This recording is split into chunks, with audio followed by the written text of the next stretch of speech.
Socialist AOC is celebrating capitalism by complaining about capitalism. Michigan coach Juwan Howard puts his hands on another man inappropriately, and Joe Biden sniffs himself into a corner. This is The Laughing Libertarian, and I'm your host, Alan McFarland.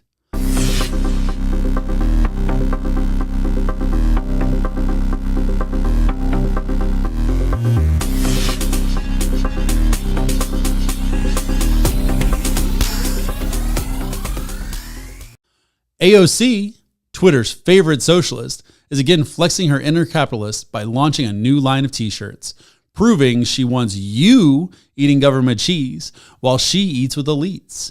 And I have to hand it to her. She keeps herself marketable, similar to day-old bread. Yesterday, she seemed palatable. Today, she's stale. And tomorrow, we hope someone will throw her out before she makes people sick. And she rinses and repeats this routine continuously. She spouts ignorance really loudly, and then once her followers notice her, she makes more t-shirts.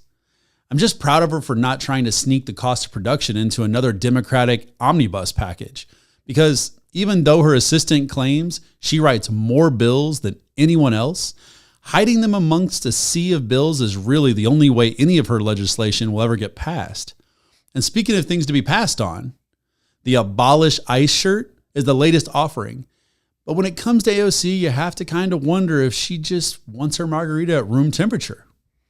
The Abolish ICE shirt joins the illustrious line of wonders such as the Green New Deal and Tax the Rich, but at a base salary of $174,000, her stocks, her merchandise, and who knows what else, not to mention her net worth of 1.1 mil, maybe she might just need to be the one taxed herself. Michigan head coach Juwan Howard proved that smacking men's asses for an entire career can dramatically affect your hand-eye coordination. In the post-game handshake line, after Wisconsin smacked Michigan around, Coach Howard decided to smack Wisconsin assistant coach Krabenhoft. This, of course, caused a moronic melee with players and staff getting involved.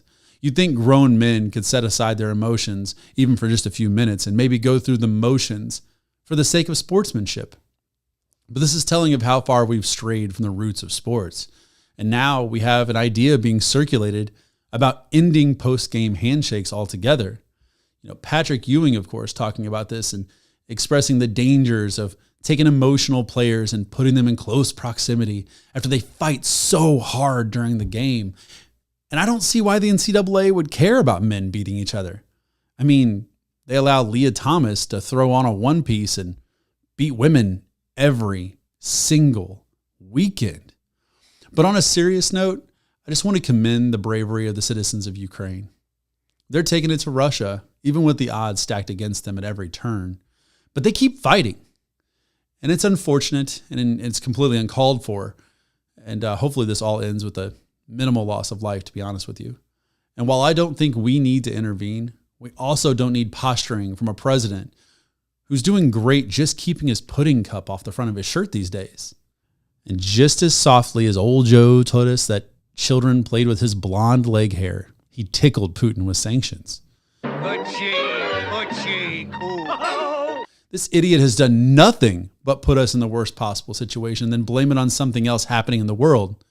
Joe, this isn't like the time you dropped a deuce on the carpet and blamed the dog. Girls, who pooped in the kitchen? Sonny, you pooped in the kitchen? We are fighting inflation greater than AOC's ego and energy costs higher than your son. Yet you tell us it's Russia. Russia.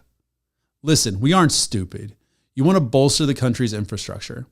That won't happen until we need it. And when will we need it? When our grids won't support our demand for electricity. Joe, you don't give a crap how high the gas goes. Buying electric cars makes people feel like they're completely free of the cost of fuel. And charging said cars en masse will overwhelm our aging grids. And then, guess who's back to the infrastructure table? But no, you want us to pay attention to military actions Helen Keller could have seen coming. And these actions are being taken by a military that's easily 20 years behind us in technology. So here we are keeping our eyes on one idiot who just wants a reason to blow the dust out of the barrels of his toys. All you for this? Yoo-hoo, Mr. Pirate! while another dust-covered idiot toys with us. All right.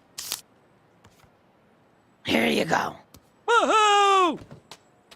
Who's laughing now? Shut up! If you like what you saw here, catch all the shows on Rumble and YouTube, subscribe at both places, share us on your social media, and smash that like button.